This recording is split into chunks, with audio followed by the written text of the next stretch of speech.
নমস্কার বন্ধুরা, নবদিগন্ত চ্যানেলের পক্ষ থেকে আপনাদের সকলকে জানাই স্বাগতম। তো বন্ধুরা, এই মুহূর্তে আমি আপনাদেরকে আবারও একটি নতুন আপডেট শেয়ার করতে চলেছি। তো আমি আপনাদেরকে এখন যে আপডেটটি শেয়ার করতে চলেছি সেটি ভীষণ গুরুত্বপূর্ণ 2014 প্রাইমারি টেট পাস ক্যান্ডিডেটদের জন্য। তো এখন যে আপডেটটি শেয়ার করতে চলেছি বন্ধুরা আপনাদের জন্য, সেটি হচ্ছে 16,500 রিক্রুটমেন্টের 5% ওয়েটিং লিস্ট নিয়ে। তো এই বিষয় নিয়ে এখন আমি বিস্তারিত আলোচনা করব আপনাদের সাথে। তো আপনারা সম্পূর্ণ ভিডিওটি স্কিপ না করে প্রথম থেকে শেষ পর্যন্ত দেখতে থাকুন। এই ভিডিওর মাধ্যমে আপনারা অনেক অজানা তথ্য পেয়ে যাবেন। তবে তার আগে বলে রাখি, যারা প্রথমবার আমার চ্যানেলে এসেছেন আপনারা কিন্তু অবশ্যই আমার চ্যানেলটিকে সাবস্ক্রাইব করে অল নোটিফিকেশন অন করে রাখবেন, কারণ এই ধরনের আপডেট আপনারা কিন্তু একমাত্র নবদিগন্ত চ্যানেল থেকেই পেয়ে যাবেন। তো চলুন বন্ধুরা, এবারে আমরা আজকের এই আপডেটটি প্রথম থেকে শেষ পর্যন্ত বিস্তারিত জেনে নিই। তো বন্ধুরা, আপনাদেরকে প্রথমেই বলি, এই 16,500 রিক্রুটমেন্টের যে 5% অ্যাডিশনাল প্যানেল লিস্ট, এই 5% অ্যাডিশনাল প্যানেল লিস্ট নিয়ে কিন্তু নতুন করে জল ঘোলা শুরু হয়েছে। এবং এইখানে কিন্তু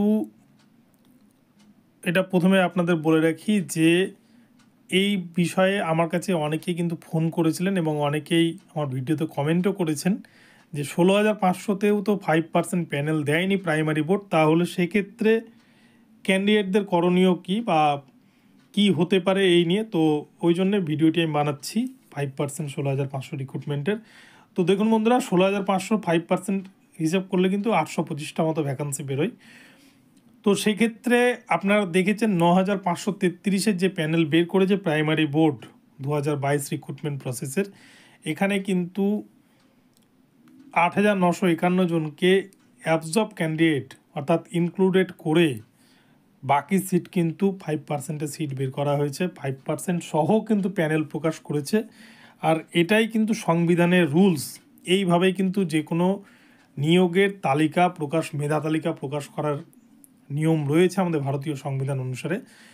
কিন্তু আপনারা যদি একটু খেয়াল করে দেখেন, দেখবেন 2014 প্রাইমারি টেটের ওপর যে 58,000 শিক্ষক নিয়োগ করেছে প্রাইমারি বোর্ড, তৎকালীন পর্ষদ সভাপতি মানিক ভট্টাচার্য, যিনি বর্তমানে নিয়োগ দুর্নীতির অপরাধে জেলে রয়েছেন, সেই মানিক ভট্টাচার্যের আমলে 2016 রিক্রুটমেন্ট রুলসকে কেন্দ্র করেই কিন্তু নিয়োগ হয়েছিল।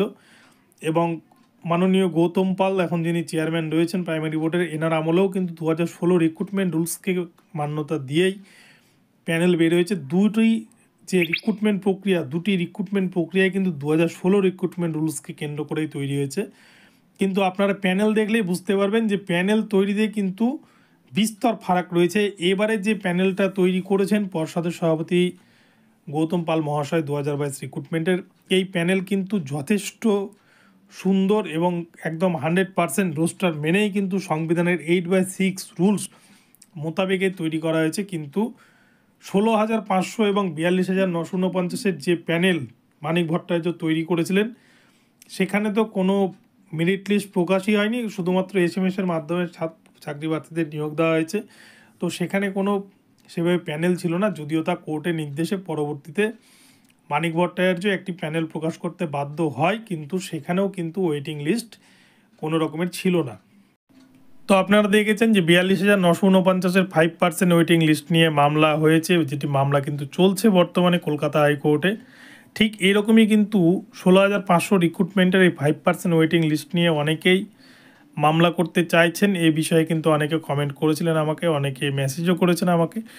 তো এই বিষয়ে আমি একটা কথা বলবো, দেখুন 16,500 রিক্রুটমেন্ট কিন্তু এখনও কমপ্লিট হয়নি। এই কথা কিন্তু প্রাথমিক শিক্ষা পর্ষদ এর আগের দিন অর্থাৎ গত 5/2/2024 তারিখে যখন 3929 RTI মামলার শুনানি চলে, সেদিন কিন্তু প্রাইমারির তরফ থেকে যে আইনজীবী ছিল তিনি সুপ্রিম কোর্টে জানিয়েছেন যে 3,939 এটা কিন্তু 16,500 রিক্রুটমেন্টের নোটিফিকেশান এবং সেখানকার এই ভ্যাকান্সি।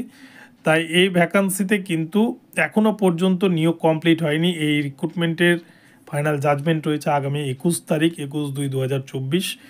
তো যেখানে নিয়োগ সম্পূর্ণ এখনও কমপ্লিট হয়নি, সেখানে কিন্তু 5%-এর কথাও এখন না তোলাই ভালো আমার মতে। আগে এই 3929 নিয়োগটা হয়ে যাক, বা 3929 যেদিনই হোক নিয়োগের অর্ডার হবে, 3929 নিয়োগ হলেই কিন্তু 16,500 রিক্রুটমেন্টের শূন্যপদ পূরণ হবে। এখনও পর্যন্ত কিন্তু 16,500 রিক্রুটমেন্টের সমস্ত সিট পূরণ হয়নি, যেখানে কিন্তু প্রায় 4,000 মতো সিট ফাঁকা রয়েছে, যেটা আরটিআই মামলার মাধ্যমে এখন সুপ্রিম কোর্টে রয়েছে। তো যেখানে এখনও পর্যন্ত শূন্যপদ ফাঁকা থেকে গেছে, নন জয়নিং সিট 3,929টি থেকে গেছে, সেখানে কিন্তু 5% প্যানেল এখন যারা মামলা করতে যাচ্ছেন, আমি বলবো কিছুদিন আপনারা থেমে যান, আগে 3929-এর প্যানেল দিক। এই প্যানেলে গৌতম পাল মহাশয়, পর্ষদ সভাপতি, আপনাকে অনেক ধন্যবাদ এত স্বাস্থ্যতার সঙ্গে একটা ট্রেন নেওয়ার জন্য। বলতে পারবেন যে তখন আপনাদেরকে হয়তো কোর্ট বলবে যে হ্যাঁ, যে 5%-এর এই প্যানেল কিন্তু প্রাইমারি বোর্ডকে দিতেই হবে, যেহেতু এটা সংবিধানের 8/6 যে রুলস, সেই রুলস মোতাবেকে যে কোনো রিক্রুটমেন্টের 5% অ্যাডিশনাল লিস্ট একটা তৈরি করতেই হয়, যে লিস্ট কিন্তু মানিক ভট্টাচার্য 42,949-এর বেলাতেও করেনি, যার প্রমাণ কিন্তু পর্ষদের যিনি সচিব, তৎকালীন সচিব রত্না বাগচি মহাশয়, উনি কিন্তু বিচারপতি গঙ্গোপাধ্যায়ের ইজলাসে দাঁড়িয়ে নিজের মুখেই কথা স্বীকার করেছিলেন যে কোনো রকমের ওয়েটিং লিস্ট তৈরি করা হয়নি, এবং 16,500 রিক্রুটমেন্টের ক্ষেত্রেও কিন্তু এ ধরনের কোনো ওয়েটিং লিস্ট তৈরি করা হয়নি। আপনারা এই 9,533-এর প্যানেলে দেখেছেন যে ওয়েটিং লিস্ট কীভাবে তৈরি করে, এবং এছাড়াও আপনারা দেখেছেন 2009-এর যে রিক্রুটমেন্ট হয়েছে সেখানেও কিন্তু একটা ওয়েটিং লিস্ট ছিল। তো সব রিক্রুটমেন্টের ক্ষেত্রে একটা ওয়েটিং লিস্ট থাকেই, কিন্তু মানিক ভট্টাচার্য 2016 রিক্রুটমেন্ট রুলসকে কেন্দ্র করে নিয়োগ করলেও কোনো রকমের কিন্তু রুলসকে মেনটেন না করেই নিজের খেয়াল খুশি মতো নিয়োগ করেছেন, আর যার জন্যই কিন্তু উনি আজকে সেই ফল ভুগছেন। উনি বর্তমানে জেল কাস্টাডিতে রয়েছেন এবং একজন দোষী হিসেবেই কিন্তু উনি রয়েছেন। আর অপরপক্ষে গৌতম পাল মহাশয়, উনি যেমন মুখে বলেছিলেন যে স্বচ্ছতার সাথে নিয়োগ করবেন, উনি কিন্তু স্বচ্ছতার সাথেই প্যানেলটাকে তৈরি করে উনি দেখিয়ে দিয়েছেন এবং নিজেকে প্রমাণ করেছেন।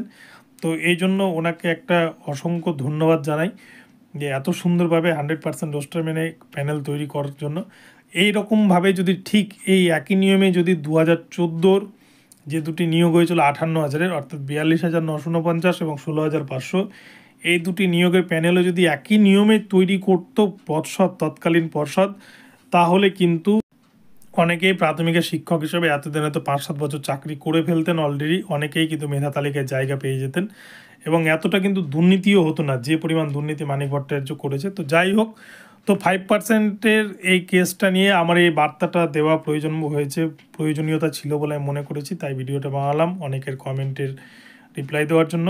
তো বন্ধুরা, আপনাদের ভিডিওটি কেমন লাগলো জানাবেন, এবং ভিডিওটি ভালো লাগলে চ্যানেলটিকে সাবস্ক্রাইব করে ভিডিওতে লাইক শেয়ার কমেন্ট করে দেবেন, এবং প্রতি মুহূর্তে এই ধরনের আপডেট পেতে অবশ্যই চ্যানেলটিকে ফলো করতে থাকুন। ধন্যবাদ।